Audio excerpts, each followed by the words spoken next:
الحمد لله نحمده ونستعينه ونستغفره ونؤمن به ونتوكل عليه ونعوذ بالله من شرور أنفسنا ومن سيئات أعمالنا من يهده الله فلا مضل له ومن يضلله فلا هادي له ونشهد أن لا إله إلا الله وحده لا شريك له ونشهد أن سيدنا مولانا محمدا عبده ورسوله أما بعد أعوذ بالله من الشيطان الرجيم بسم الله الرحمن الرحيم وإذ يرفع إبراهيم القواعد من البيت وإسماعيل ربنا تقبل منا إنك أنت السميع العليم صدق الله العظيم اللهم صل على سيدنا محمد وعلى آل سيدنا محمد وبارك وسلم اللهم صل على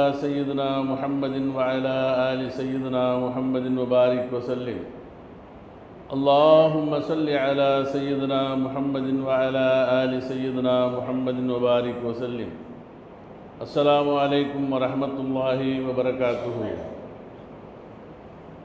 அன்பிற்கும் கண்ணியத்திற்கும் உரிய அல்லாஹ்வின் நல்லடியார்களே, சகோதரர்களே, சகோதரிகளே, தாய்மார்களே,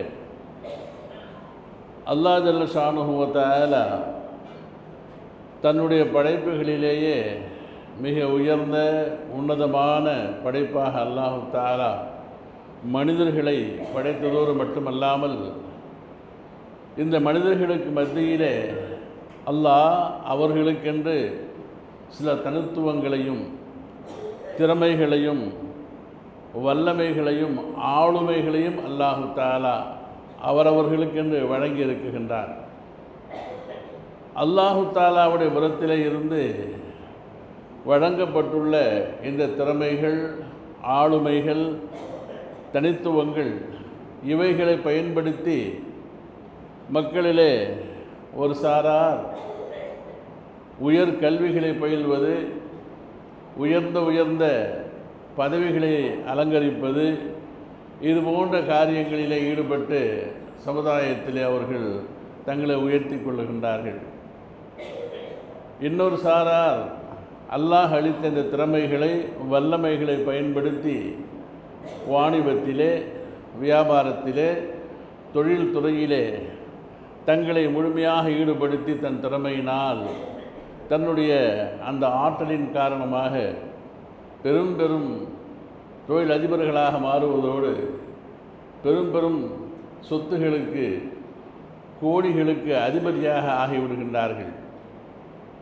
இதே அல்லாஹு தஆலா வழங்கி இருக்கக்கூடிய இந்த ஆளுமைகளை பயன்படுத்தி ஒரு சாரார் அரசியலிலே முன்னெடுத்து அவர்கள் ஆட்சி கட்டிலே அமர வேண்டும் என்பதற்காக வேண்டி தங்களை முற்படுத்துவதன் காரணமாக ஆட்சியாளர்களாக வருகின்றார்கள், கவர்னர்களாக வருகின்றார்கள். இப்படி அனைத்துமே அல்லாஹு தஆலா அவர்களுக்கு வழங்கியிருக்கக்கூடிய திறமைகள், ஆளுமைகள்.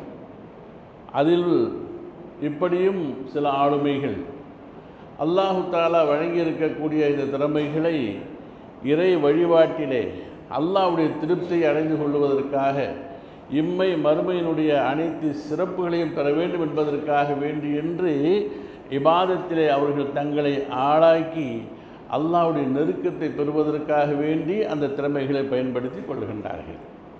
ஆக அல்லாஹு தஆலா இவர்கள் கேட்காமலேயே, மனிதர்கள் கேட்காமலேயே படைக்கும் பொழுதே இப்படிப்பட்ட திறமைகளை, ஆளுமைகளை அல்லாஹு தஆலா மனித சமுதாயத்திற்கு வழங்கி இருக்குகின்றார். அதே நேரத்திலே அல்லாஹு தஆலா சிறப்பான இன்னொரு தன்மை அல்லாஹ் தன் கைவசம் வைத்திருக்கின்றான். இந்த ஆளுமைகள், சிறப்புகள் இதெல்லாம் அல்லாஹ் அளித்திருந்தாலும் கூட, இது அல்லாஹ்வாக கொடுத்திருந்தாலும் கூட, அல்லாஹு தஆலா கேட்டால் மட்டும்தான் தருவேன், என் கைவசம்தான் இருக்குகின்றது, நீங்கள் கேட்டுத்தான் பெற வேண்டும் என்பதாக சொல்லி இந்த எல்லா சிறப்புகள், ஆளுமைகள், எல்லா வல்லமைகளை விடவும் மிக உயர்ந்த ஒரு தன்மை அல்லாஹ் ஜல்ல ஷானுஹு வ தஆலா தன் கைவசம் வைத்திருக்கின்றான். அதை அவனாக கொடுப்பதில்லை. அதை யார் விரும்பி கேட்பார்களோ, கெஞ்சுவார்களோ அவர்களுக்கு தான் கிடைக்கும். அந்த விசேஷமான அந்த தன்மை யாருக்கெல்லாம் கிடைத்து விடுமோ அவர்கள் மிக உயர்ந்தவர்களாக கருதப்படுவார்கள். மனித சமுதாயத்தில் உயர்ந்து விடுவார்கள், இம்மையிலும் மறுமையிலும் அல்லாஹு தாலாவிடத்திலேயும். யாரிடத்தில் அந்த சிறப்பு அல்லாஹ் தன் கைவசம் வைத்திருக்கக்கூடிய சிறப்பு யார் கேட்டு பெறவில்லையோ அவர்கள் இந்த உலக விஷயத்திலே எல்லா பாக்கியங்களையும் பெற்றிருந்தாலும் கூட, கல்வியிலே, செல்வத்திலே, ஆட்சி அதிகாரத்திலே, எல்லா இபாதத்துகளையும் செய்து மிகப்பெரிய ஆபிதுகளாக இருந்தாலும் கூட அல்லாஹு தாலாவிடத்தில் வைத்திருக்கக்கூடிய அந்த உயர்ந்த அந்த விஷயத்தை கேட்டு பெறவில்லை என்று சொன்னால் அனைத்தும் தோல்வியில் முடிந்துவிடும். அல்லாஹ் அதை உயர்த்தி வைத்திருக்கின்றான். அந்த செல்வம் எது, அந்த சிறப்பு எது என்பதைத்தான் நாம் பார்க்க இருக்கின்றோம். அப்போ அல்லாஹு தாலா அடியார்களுக்கு அவனாகவே எல்லா திறமைகளையும் வழங்கிவிட்டாலும் கூட அவன் வைத்திருக்கக்கூடிய அந்த தனித்துவமான அந்த சிறப்பு என்னவென்று சொன்னால் அதை மக்பூலியத், அங்கீகாரம், அல்லாஹு தாலாவால் ஏற்றுக்கொள்ளப்படுதல் என்ற அந்த தன்மை அல்லாஹ்வுடைய கையில் இருக்குகின்றது. ஒரு மனிதர் பெரிய ஆபித், எல்லா வணக்கங்களையும் செய்கின்றார், ஒரு இபாதத்தையும் கூட விட்டவராக இல்லை. அப்படிப்பட்ட அந்த ஆபிதுக்கு அல்லாஹு தாலாவிடத்தில் மக்பூலியத் இல்லை என்று சொன்னால், அல்லாஹ்விடத்தில் அந்த இபாதத்துகள் அங்கீகாரம் பெறவில்லை என்று சொன்னால் அனைத்தும் வீணாகிவிடும். அதே போன்றுதான் ஒரு ஆட்சியாளர் ஆட்சியில் இருக்குகின்றார், அந்த ஆட்சியின் பொறுப்பை சரியாக விளங்காமல் தான் தோண்டித்தனமாக ஒரு சார்பாக ஒரு குலத்தாருக்கு மட்டும், இனத்தாருக்கு மட்டும் ஆட்சி செய்தல் என்ற தன்மை வந்துவிடும் பொழுது அல்லாஹு தாலாவுடைய அங்கீகாரம் அவர்களுக்கு கிடைப்பதில்லை. அதன் காரணமாக அல்லாஹு தாலா அவர்களை கடுமையாக சோதிக்க செய்வான். அவர்களுக்கு கடுமையான பிடி கியாமத்திலே இருக்குகின்றது. அதே போன்று அல்லாஹு தாலா யாருக்கெல்லாம் செல்வத்தை அதிகமாக வழங்கினானோ அந்த செல்வத்தை முறையாக செயல்படுத்தாமல் அதை தனக்கு தானாக வைத்து கொண்டு அந்த செல்வத்தை முறைப்படுத்தாமல் வீணாக யார் அதை சேமித்து வைத்து விட்டார்களோ அல்லது கொள்ளையடித்தார்களோ, தப்பாக சம்பாதித்தார்களோ அவர்கள் விஷயத்தில் அல்லாஹுடைய அங்கீகாரம் வரப்போவதில்லை. அதே போன்று எவ்வளவு பெரிய படுப்பாளியாக இருந்தாலும் கூட அவர் படித்த படிப்பு, அதன் பிரகாரம் நடப்பு, இவைகளின் காரணமாக அங்கீகாரத்தை பெறுகின்றார்கள். ஆக அல்லாஹு தாலாவுடைய அங்கீகாரம், இறைவனுடைய மக்பூலியத், அல்லாஹுவால் ஏற்றுக்கொள்ளக்கூடிய தன்மை ஒருவருடைய வாழ்க்கையில் இல்லை என்று சொன்னால் அவர் எவ்வளவு பெரிய ஆளாக இருந்தாலும், எவ்வளவு பெரிய திறமைசாலியாக இருந்தாலும் கூட அவரிடத்தில் அல்லாஹ்வுடைய திருப்தி ஏற்பட போவதில்லை. அவருக்கு அல்லாஹு தாலா மறுமையில் சிறப்பு வழங்கப் போவதில்லை என்பதை நாம் விளங்கிக் கொள்ள வேண்டும்.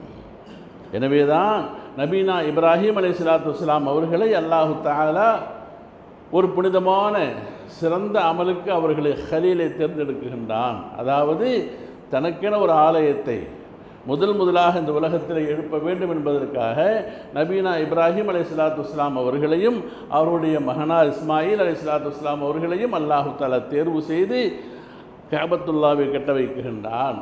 அந்த காபாவை கட்டுகின்றார்கள். கட்டி முடித்து கடைசி தருணம் வரும் பொழுது நாம் கட்டிவிட்டோமே என்பதாக இருந்து விடாமல் தான் செய்த இந்த செயலுக்கு அல்லாஹு தஆலாவிடத்தில் மக்பூலியத்தை, அங்கீகாரத்தை கேட்டார்கள். அங்கீகாரம், நாங்கள் செய்த அமலை யா அல்லாஹ் நீ ஏற்றுக்கொள்ளுவாயாக, கபூல் செய்வாயாக என்று நபீனா இப்ராஹிம் அலைஹிஸ்ஸலாம் அவர்கள் கேட்ட துஆவை அல்லாஹ் குர்ஆனில் சொல்லி காட்டுகின்றான். நாமும் கூட அப்படித்தான் இன்றும் செய்து கொண்டிருக்கின்றோம். எந்த அமலை செய்தாலும் அந்த அமலுக்கு பின்னால் அது அல்லாஹ்விடத்தில் அங்கீகாரம் பெற வேண்டும். அந்த அங்கீகாரத்தை அல்லாஹ் கொடுக்க வேண்டும். எவ்வளவு நீளமான தொழுகையாகட்டும், எவ்வளவு பெரிய சதகாக்கள் ஜகாத்துகள் எவ்வளவு செய்தாலும் அல்லாஹ்வுடைய அங்கீகாரத்தை அது பெறவில்லை என்று சொன்னால் அது பாழாகி போகும். எனவே தான் நாம் அடிக்கடி ஒரு துஆவை கேட்டுக்கொண்டிருக்கின்றோம். ரப்பனா தகப்பல் மின்னா இன்னக அன்த ஸமீஉல் அலீம். யா அல்லாஹ், எங்கள் மூலமாக நாங்கள் செய்த இந்த அமலை கபூல் செய்வாயாக, ஏற்றுக்கொள்வாயாக, உனக்கு தகுதியான அங்கீகாரத்தை எங்களுக்கு நீ கொடுப்பாயாக, இந்த அமலுக்கு உண்டான அங்கீகாரத்தை ஏற்றுக்கொள்வாயாக. நிச்சயமாக நீ நாங்கள் கேட்க துஆவை கேட்கக்கூடியவனாக, அறியக்கூடியவனாக உள்ளாய் என்பதாக அந்த துஆ. இதை யார் முதலாவதாக நம்ம சொல்லிக் கொடுத்தவங்க யார்? நபீனா இப்ராஹிம் அலைஹிஸ்ஸலாத்து வஸ்ஸலாம் அவர்கள். காபத்துல்லாவை கட்டி முடித்த பிறகு அல்லாஹ்விடத்தில் அங்கீகாரத்தை வேண்டினார்கள்.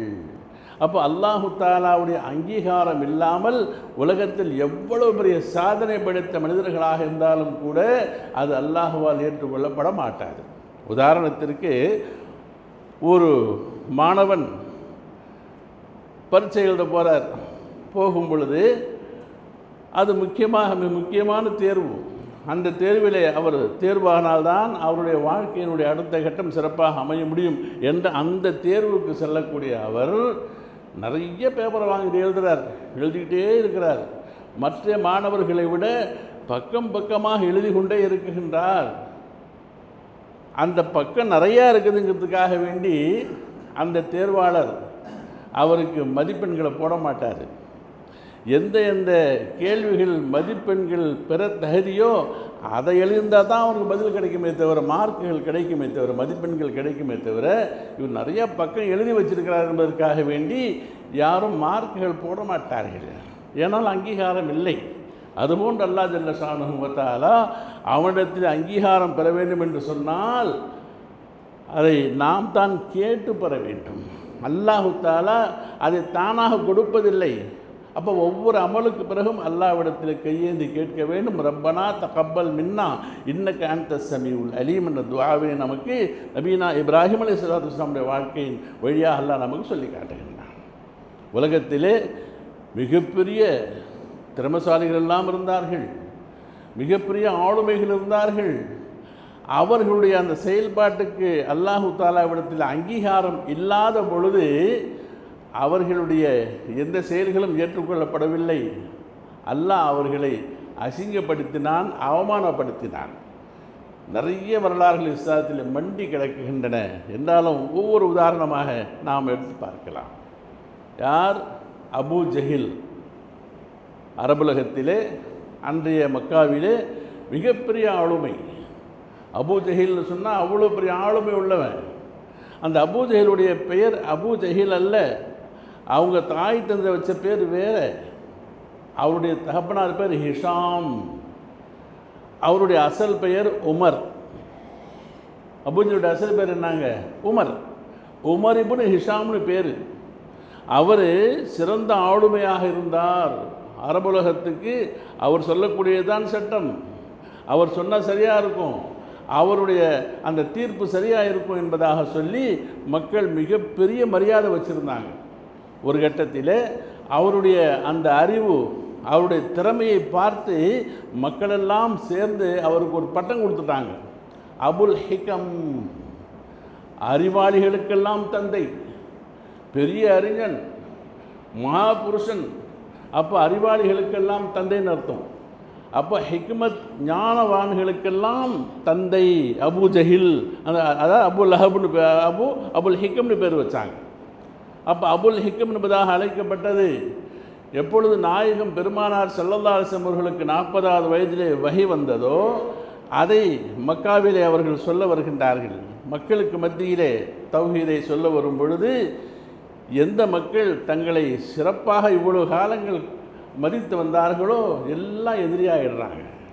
ஸல்லல்லாஹு அலைஹி வஸல்லம் குடும்பத்தினர்களே எதிரியாக மாறுகின்றார்கள். அந்த சூழ்நிலையிலே இந்த அபுல் ஹிக்கம் என்று சொல்லக்கூடிய இந்த அபுல் ஹிக்கமை குறித்து ஒரு மதிப்பு வச்சுருந்தாங்க நபி ஸல்லல்லாஹு அலைஹி வஸல்லம் அவர்கள்.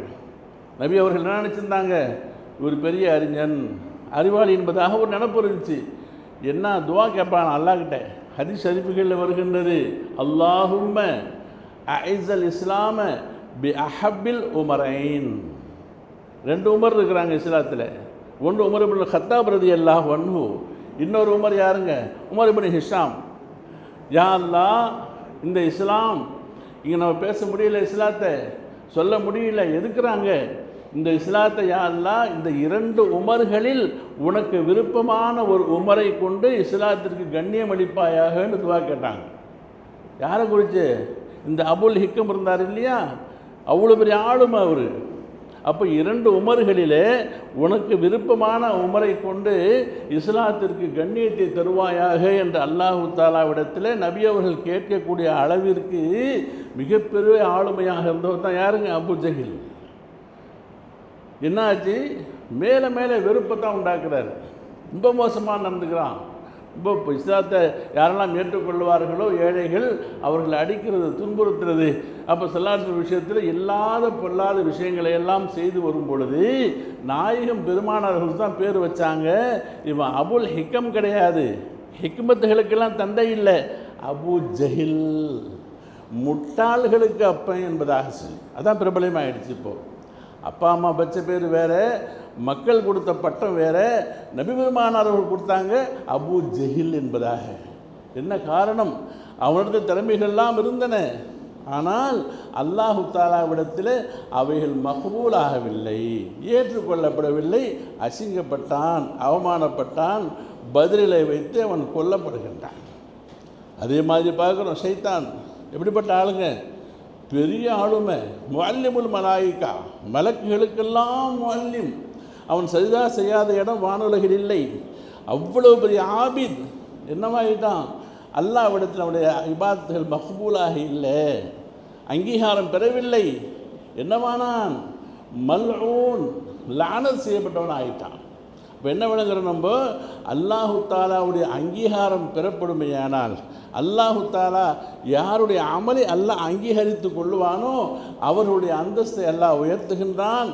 எவ்வளவு பெரிய ஆளுமையாக உலகத்தில் வாழ்ந்தாலும், பெரிய ஆபிதாக இருந்தாலும், பெரிய ஜக்காத்து கொடுக்கக்கூடியவராக இருந்தாலும், மிகப்பெரிய கல்விமானாக இருந்தாலும், அவருடைய அந்த செயல்பாடுகளினால் அல்லாஹு தாலாவுடைய அங்கீகாரத்தை அவர் பெறாத வகையிலே அவருடைய செயல்பாடுகள் அமையும் என்று சொன்னால் அல்லாஹு தாலா அவர்களை நாசப்படுத்தி விடுவான், அசிங்கப்படுத்தி விடுவான் என்பதை நாம் விளங்க வேண்டும். அதே மாதிரி இன்னும் பல வரலாறுகள் இஸ்லாத்திலே நாம் சொல்லுகின்றோமே, திறமைகள், ஆளுமைகள், பணத்தால், காசால், ஆட்சி அதிகாரங்களால், பெரிய படிப்பினால், அந்தஸ்தினால் எதுவுமே இல்லாமல் வெறும் அல்லாஹு தாலாவுடைய அங்கீகாரத்தை பெற்ற நிறைய சஹாபாக்கள் இருந்தார்கள். அவர்களிடத்தில் அவர்களை பார்த்தா அசிங்கமாக இருக்கும், அவங்க கிட்ட போய் நிற்க மாட்டாங்க, அவங்க பேரை சொல்ல மாட்டாங்க. அவ்வளவு அசிங்கப்பட்ட மனிதர்களை அல்லாஹு தாலா கபூல் செய்து கொண்டதின் காரணமாக இந்த சமுதாயத்திலே காலமெல்லாம் பேசப்படுகின்றார்கள். ரலியல்லாஹு தஆலா அன்ஹும், அல்லாஹ் அவர்களை கபூல் செய்வானாக, பொருத்தப்பட்டு கொடுப்பானாக. இப்படி நீளமான வரலாறுகள் இருந்தாலும் கூட நாம் இன்று முக்கியமாக சொல்ல இருப்பது ஹஜ்ரத் பிலால் ரலியல்லாஹு தஆலா அன்ஹு. பிலால் ரலியல்லாஹு தஆலாவுடைய அந்த சரித்திரம், சம்பவம் எல்லோருக்கும் தெரியும். மிக அவலட்சணமானவர்கள், அடிமையானவர்கள், பார்க்க தகுதியற்றவர்கள், யாரும் நெருங்க மாட்டாங்க, யாரும் அவர் கிட்ட வந்தால் உட்கார மாட்டாங்க. அவரை யார் அடித்தாலும் துன்புறுத்தினாலும் கேட்க ஆள் கிடையாது. கருப்பின அடிமை. அப்போது அடிமையாக இருக்கிறாங்க. அப்பேற்பட்ட அடிமை உமையத்து பின் கலஃப் என்பவருக்கு அடிமையாக இருக்கிறாங்க. அப்போது இஸ்லாத்தை ஏற்றுக்கொள்ளுகின்றார்கள். ஏற்றுக்கொண்டதின் காரணமாக அவனுடைய எஜமானர் அப்படி அடிக்கிறான், தொல்லை பண்ணுறான். எப்படி கஷ்டப்படுத்தினாங்கன்னு நம்மளுக்கெல்லாம் தெரியும். பாறாங்கல்ல வச்சு வெயில் நேரத்தில் போட்டு விட்டுடு, ரப்புன்னு சொல்லாத, இஸ்லாத்தை நீ விட்டுடு என்று சொல்லும் பொழுதெல்லாம் அல் அஹத் அஹத், அந்த ஒருவன் தான் ரப்பு என்பதாக சொல்லி உடம்பெல்லாம் இரத்த கிளறியாக காயப்பட்டவர்கள், அடி வாங்கியவர்கள். பிற்காலத்திலே எந்த சஹாபாக்களெல்லாம் மிக உயர்ந்த அந்தஸ்திலே பேசப்பட்டார்களோ அவர்களுக்கெல்லாம் முன்பாக இஸ்லாத்தில் வந்த அடிமை அவர்கள். ஆனால் அல்லாஹ் அவர்களுடைய அந்தஸ்து எவ்வளோ உயர்த்திருக்கிறான் தெரியுமா? எவ்வளவு சிறப்பு என்பதாக பார்க்கும் பொழுது நாயகம் பெருமானார் ஸல்லல்லாஹு அலைஹி வஸல்லம் அவர்களுடைய ஹதீஸ்களை பார்த்தால் அவர்கள் இப்படி சொல்லுவார்கள், நான் இரவு கனவு கண்டேன், அந்த கனவிலே சொர்க்கத்தை பார்த்தேன், சொர்க்கத்திலே எனக்கு முன்பு பிலால் நடந்து செல்கின்றார். என்ன செய்கிறார் பிலால்? எனக்கு முன்னால் நடந்து போயிருக்கிறதை நான் பார்த்தேன். அந்த அளவுக்கு அந்தஸ்து பெற்றவர்கள் பிலால் ரலியல்லாஹு தஆலா அன்ஹு. நீளமான செய்திகளை சொல்லிக் கொண்டிருக்கலாம், என்றாலும் ஓரிரு விஷயங்களை முக்கியமாக நாம் பார்த்து விடுவோம். ஹிஜ்ரி 8ஆம் ஆண்டு மக்கா வெற்றி, ஃபத்ஹ் மக்கா ஏற்படுகின்றது. எந்த மக்காவை விட்டு துரத்தப்பட்டார்களோ, விரட்டப்பட்டார்களோ, அதே மக்காவை வெற்றியாளர்களாக 10,000 சஹாபாக்களோடு பெருமானார் ஸல்லல்லாஹு அலைஹி வஸல்லம் அவர்கள் மக்கமா நகரத்திற்கு நுழைகின்றார்கள். அப்படி நுழையும் பொழுது அந்த காட்சி இருக்கின்றது அல்லவா, ஹதீஸ்களிலே நாம் பார்க்கலாம். மக்காவில் உள்ள வரும்பொழுது மக்காவில் உண்டான எதிரிகள், இஸ்லாத்தை முஸ்லீம்களை ஸல்லல்லாஹு அவர்களை எல்லாம் எதிர்த்தவர்கள், பல போர்களிலே கலந்து கொண்டவர்கள், மிக மோசமானவர்களெல்லாம் பயந்து நடுங்கினாங்க. இன்று மக்காவிற்குள் இஸ்லாமியர்கள் வந்துவிட்டார்கள், நம்முடைய கதியெல்லாம் என்னவாகுமோ, நமது சொத்துக்கள் எல்லாம் என்னவாகுமோ, அவருடைய சொத்துக்களை எல்லாம் நாம் அளித்திருக்கின்றோமே என்பதாக பயந்து நடுங்கி அவரவர்களாக அங்குமிங்குமாக கலைந்திருக்கின்றார்கள். அந்த நேரத்திலே 10,000 சஹாபாக்களோடு மக்காவில் நுழைந்த பெருமானார்களுடைய அந்த காட்சியை பார்க்கும் பொழுது, ஒரு கையிலே பிலாலுடைய கரம், பிலால், இன்னொரு கையில் அது ஹப்பாப் ரலியல்லாஹு தஆலா, 2 பேரும் அதுக்கு குறைஷ், அதாவது அடிமைகள், ஹபஷிகள், அடிமையாக இருந்தவர்கள், அவ்வளவு பார்க்க அசிங்கப்பட்டவர்கள், அடி வாங்கியவர்கள். உமையத் பின் ஹலஃப் அவன் போட்டு அடிப்பான். அந்த நேரத்தில் நபி ஹஜ்ரத் அபூபக்கர் சித்திக் அவர் தெருவில் போனாங்க.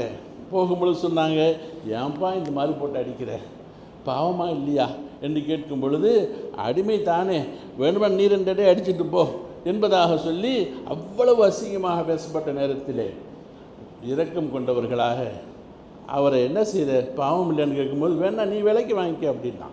சரி, என்ன விலை சொல்கிற என்று சொல்லும் பொழுது 40 ஊக்கியாக்கள் கேட்டானான்.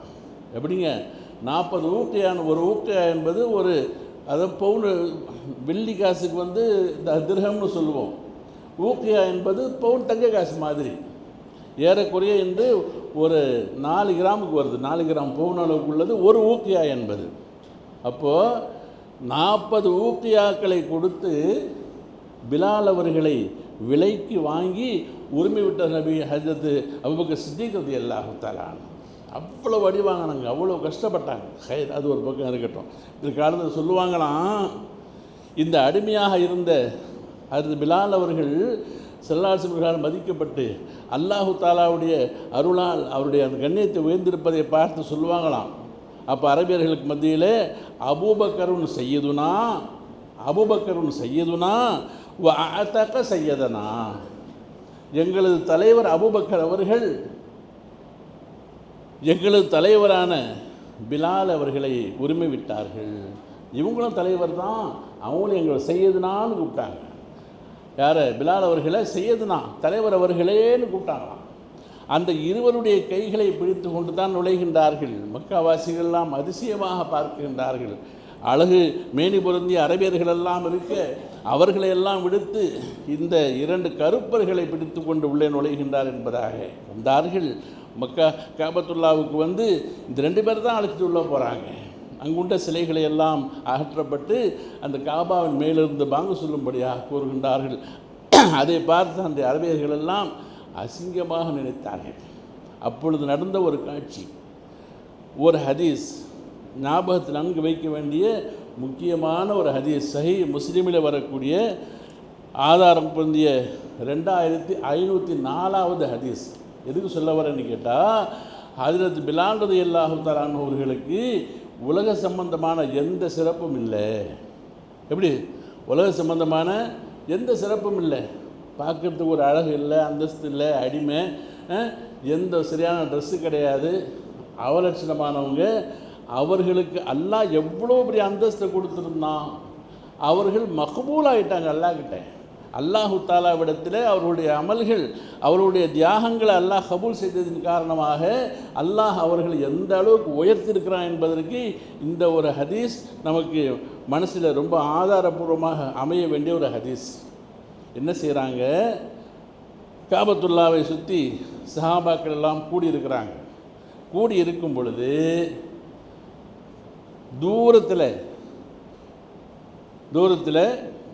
யார் வரா? ஒரு பெரிய எதிரி, அபு சுஃபியான்னு பேர். யாருங்க? அபு சுஃபியான். எந்த அளவுக்கு மோசமான ஆள்னு கேட்டால் அபு சுஃபியானு இவர்களை பயங்கரமாக தாக்கியிருக்கிறார் அந்த காலத்தில். அது மட்டும் இல்லாமல் இஸ்லாத்திற்கு முஸ்லீம்களுக்கு மிகப்பெரிய விரோதி. இந்த பத்ர் யுத்தம், உஹது யுத்தம், ஹந்தக் யுத்தம் நடக்கும் பொழுதெல்லாம் அதற்கெல்லாம் மூளையாக செயல்பட்டவர். இஸ்லாத்திற்கு முஸ்லீம்களுக்கும் எந்த அளவுக்கு மோசமாக நடந்துக்கிட்டார்னு கேட்டால், நபி பெருமானார் அவர்களுக்கு ஆரம்பத்தில் வஹி வந்த சமயத்தில் இஸ்லாத்தை பரப்புகின்றார்கள். இஸ்லாம் எடுபடவில்லை, எதிர்க்கிறாங்க. இங்கேருந்து அபிசீனியாவுக்கு போகிறாங்க. அங்கே போய் இஸ்லாத்தை பரப்பலாம் என்பதாக ரசூல்லா போகையில் ஒரு குழு அனுப்பி வைக்கிறாங்க. அந்த குழு அங்கே சென்றிருப்பதை பார்த்து அபூ சுஃபியான் என்ன பண்ணுறாரு, இவர் ஒரு குழு அனுப்பி வைக்கிறார். அந்த அரசர் நஜ்ஜாஷிக்கு பல பரிசு பொருட்களை எல்லாம் அனுப்பி அவங்கள்ட்ட கொடுத்துட்டு, உங்கள் ஊரில் மோசமான ஒரு குழுக்காரன் வந்திருக்கிறாங்க, பழைய தெய்வங்களை எல்லாம் பொய்யாக்குறாங்க, அந்த ஆளுகளை அந்த ஊரில் வைக்காமல் துரத்துங்க, ரொம்ப மோசமான ஆளுகை என்பதாக சொல்லி அந்த சஹாபாக்களை விரட்டுவதற்கு ஏற்பாடு செஞ்சார். யாருன்னு கேட்டால் அந்த அபூ சுஃபியான். இவ்வளவு மோசமாக நடந்து கொண்ட அபூ சுஃபியான் அந்த மக்கா வெற்றி அடைந்த அன்று நபிகளாரிடத்தில் மன்னிப்பு கேட்பதற்காக வந்துக்கிட்டு இருக்கிறார். ரசூலுல்லாஹ் கிட்ட மன்னிப்பு கேட்போம், இஸ்லாத்தில் இணைஞ்சிருவோம் என்பதாக சொல்லி வரும் பொழுது சஹாபாக்கள் எல்லாம் அவரை பார்த்து அப்படி கரிச்சு கொட்டுறாங்க. பயங்கரமான கோபம் எல்லாத்துக்கும். அப்போது பிலால் அவர்களும் ஹப்பாப் ரலியல்லாஹு தஆலா 2 பேரும் அவர்கிட்ட ரொம்ப அடி வாங்கினவங்க, துன்புறுத்தப்பட்டவங்க. இந்த 2 பேருக்கும் அவங்க பார்க்கும்போதே மனசுக்கு அவ்வளோ வேகம். 2 பேரும் நீட்டு என்ன பேசிக்கிறாங்க தெரியுமா? அப்போது அபூ சுஃபியான் வரார். அவருக்கே பயம், நம்மளை வெட்டி போட்டுருவாங்கன்னு சொல்லிட்டு அப்பாஸ் ரலியல்லாஹு தஆலா அவர்களுடைய துணையோடு வரார். அப்பாஸ் அவர்கள் பொறுப்பு எடுத்துக்கிட்டாங்க, வாங்க நான் பார்த்துக்கிறேன், ரசூலுல்லாஹ் போய் சந்திக்கலாம், அவங்களை மன்னிப்பாங்க என்பதாக அழைத்து கொண்டு வந்து கொண்டிருக்கிறாங்க. இதை பிலால் ரலியல்லாஹு தஆலா அவர்களும் ஹப்பாப் அவர்களும் பார்த்துவிட்டு பிலால் அவர்கள் மனதில் பழைய செய்திகளை எல்லாம் நினச்சி பார்த்துட்டு அவர்களை அறியாமலேயே ஒரு வார்த்தை சொல்கிறாங்க. ஹதீஸில் அப்படியே வருது பாருங்கள், வல்லாஹி மா அகதத் சுயூஃபுல்லாஹி மின் உனுக்கி அதுவுல்லாஹி மா அஹ்தஹா. என்ன அர்த்தம்? அல்லாஹ் மேலே சத்தியமாக சொல்கிறேன், அல்லாஹ்வுடைய விரோதி இன்னமா ஹயாத்தாக இருக்கிறான். அல்லாஹ்வுடைய வாழ் எல்லாம் வாழ் வச்சுருக்கிறாங்க. அல்லாஹ்வுடைய வாள்கள் அவனுடைய கழுத்தை இன்னமா விட்டு வச்சிருக்குது என்பதாக யார் சொல்கிறா? அடுத்து பிலால் ரலியல்லாஹு தஆலா சொல்கிறாங்க. கத்திக்கிட்டு சொல்லலை, பக்கத்தில் இருக்கக்கூடிய தன்னுடைய நண்பரான ஹப்பாப் ரலியல்லாஹு தஆலா கூட சொல்லிகிட்டு இருக்கிறாங்க, அல்லாஹ் மேலே சத்தியமாக சொல்கிறேன், இவ்வளோ பெரிய எதிரியெல்லாம் ஹயாத்தாக இருக்கக்கூடாது, அல்லாஹ்வுடைய வாழ் இன்னும் சும்மா விட்டு வச்சுருக்குது பாரு, இந்த ஆளெல்லாம் வந்து வெட்டி இருக்கணும் என்பதாக தன் மனதிலே உண்ட ஆதங்கத்தின் வெளிப்பாடாக சொன்ன பொழுது அங்கே அபூபக்கர் சித்தீக் நிற்கிறாங்க. யாரவங்க? இவர்களை உரிமை விட்டவர்கள். அப்போது ஹஜ்ரத் பிலாலுடைய சிறப்பு என்ன ரசூலுல்லாஹ் எதுக்குன்னு சொல்லியிருக்கிறாங்க, யார் ஒருவர் பிலாலை கோபப்படுத்துவாரோ அவர் அல்லாஹ்வை கோபப்படுத்தியவர்னு சொல்லிட்டாங்க. பிலாலை யாரெல்லாம் கோபப்படுத்துவாரோ அவர் அல்லாஹ்வை கோபப்படுத்தியவர்னு ஒரு வார்த்தை ஹதீஸ் ஒன்று இருக்குது. அந்த நேரத்தில் இவங்க 2 பேரும் பேசிக்கிட்ட இந்த வார்த்தை அபூபக்கர் அவர்களுக்கு மனசு தாங்கலை. அவங்க என்ன சொல்கிறாங்க, அபூபக்கர் வகால அபூபக்கர் அத்தகூலூன ஹாதா லி ஷைഖின் குரைஷியின் வசையதுஹும். யாரை பார்த்து அப்படி சொல்கிறீங்க? அல்லாஹ்வுடைய வாளால் அல்லாஹ்வுடைய எதிரியை வெட்டியிருந்தால் நல்லா இருக்குமென்னு சொல்கிறீங்களே, அந்த அபூ சுஃபியான் யார் தெரியுமா? இந்த மக்காவினுடைய பெருந்தனக்காரர் தலைவர் குரைஷி, அவரை பார்த்தா இப்படி சொல்கிறீங்க, நீங்கள் சொல்கிறது சரியில்லை என்பதாக யாரை பார்த்து கண்டிக்கிறாங்க? பிலால் அவர்களை பார்த்து சொல்கிறாங்க. பிலால் அவர்கள் மௌனமாயிட்டாங்க, கோபம் தீரலை. அப்போ அவரை பார்த்து பிலால் இப்படி சொல்லிட்டாரே என்ற எண்ணத்தில் ரசூலுல்லாஹ் கிட்ட நேராக போகிறாங்க. யார்? அபூபக்கர் சித்தீக் அவர்கள் போய் சொல்கிறாங்க, யார் ரசூலுல்லாஹ், இந்த அபூ சுஃபியானை பார்த்து அவர் வருவதை பார்த்து பிலாலும் இன்னொருத்தருடைய அந்த ஹப்பாப் அவர்களும் இப்படி பேசிக்கிறாங்க, அல்லாஹ்வுடைய வாள் அவங்கள வெட்டி இருக்கணும்னு சொல்லிட்டு எனக்கு ரொம்ப கோபப்பட்டதுனால நீ சொன்னது சரியில்லைன்னு நான் கொஞ்சம் மிரட்டிட்டு வந்திருக்கிறேன் என்பதாக சொன்ன பொழுது, நல்லா கேட்கணும், சொன்ன உடனே ரசூலுல்லாஹ் பதில் என்ன சொன்னாங்க தெரியுமா? ஃபகால யா அபூபக்கர் லஅல்லக கலப்தஹும். அபூபக்கர் அவர்களே, எப்படிப்பட்டவங்க அபூபக்கர் தெரியுமா? ரசூலுல்லாஹ் நபிமார்களுக்கு பிறகு சொர்க்கத்தில் முதல்ல நுழையிற ஆள் அபூபக்கர் சித்தீக் அவர்கள். அவர்களை பார்த்து சொல்கிறாங்க, யா அபூபக்கர் லஅல்லக அக்லப்தஹும். அவங்கள பிலாலை பார்த்து அவருடைய மனசு கோபப்படுற மாதிரி, அவர் வருத்தப்படுற மாதிரி பேசிட்டீங்களா? அப்படியே பேசுனீங்கன்னு கேட்குறாங்க. இவர் பேர் தான் ஆளுங்க சொல்ல போகிறாரு, இவ்வளோ பெரிய தலைவரை இப்படி பேசிட்டாருன்னு சொல்லிட்டு ரசூல் என்ன கேட்டாங்க, பிலால் அவர்கள் மனது புண்படும்படியாக பேசிவிட்டீரா அப்படின்னு சொல்லிட்டாங்க. சொல்லிட்டு சொன்னாங்க, லைன் குண்ட அகலப்தகம், ஒருவேளை நீ சொல்லக்கூடிய இந்த வார்த்தையினால், அபூபக்கரே நீங்கள் சொன்ன வார்த்தையினால் அந்த பிலாலுக்கு கோபம் வந்திருக்குமையானால், மன வேதனைப்பட்டிருப்பாரையானால், அவருக்கு மனசில் கவலை வந்திருக்குமையானால், ல அகலபுத்த ரப்பக, லக்கது அகலபுத்த ரப்பக, உன்னுடைய ரப்பை கோபப்படுத்தி விட்டிருந்தாங்க. பிலால் மனசு கோபப்படுத்துன்னு சொன்னால் ரப்பை கோபப்படுத்திட்டீங்க நீங்கள், அல்லாஹ் உங்க மேலே கோபமாயிட்டான், உடனே போங்க என்று சொன்ன உடனே இந்த வார்த்தைக்கு நிகர் உண்டா? இதுக்குத்தானே அல்லாஹ்வுடைய அருளை பெறுவதற்காக வேண்டி, நெருக்கத்தை பெறுவதற்காக ஜிஹாதுகள் இவ்வளோ கஷ்டம் சிரமம் எல்லாம் அடைஞ்சி மக்காவை வெற்றி பெறும் பொழுது அல்லாஹ்வுடைய கோபத்தை அடையிறதுக்காக வேண்டியா என்ன செய்கிறாங்க? தலைதறிக்க ஓடி வராங்க. யார்கிட்ட? பிலால்கிட்ட வராங்க. அல்லாஹ்வே கோபப்பட்டுருவான், பிலால்கிட்ட கோபப்படுத்தி விடாதீங்க என்பதாக வந்து சொல்கிறாங்க. ஃபகால யா அஹ்வதா, என் சகோதரனே, கெஞ்சுறாங்க வந்து பிலால்கிட்ட, அகலப்துக்கும், நான் உங்களை ஏதாகினும் கோபப்படுத்திட்டேனா அப்படிங்கிறாங்க. கோபப்படுத்திட்டேனான்னு சொல்லிட்டு பிலால் அதுக்கெல்லாம் கோபப்படலை. எவ்வளோ கஷ்டங்களை தாங்கினவங்க, எவ்வளோ சிரமங்களை பட்டவங்க, அவங்க கோபப்படலை. ஏதோ பிலால் சொன்னாங்க, சரி நான் சொன்னேன், அதுக்கு பதிலாக அப்படிலாம் பேசாதப்பான்னு சொல்லிட்டாங்க. அவங்க கோபமே படவில்லை. காலு, அப்போது அவங்க சொல்கிறாங்க, பிலால் லா, நான் உங்கள் மேலே கோபப்படலையே.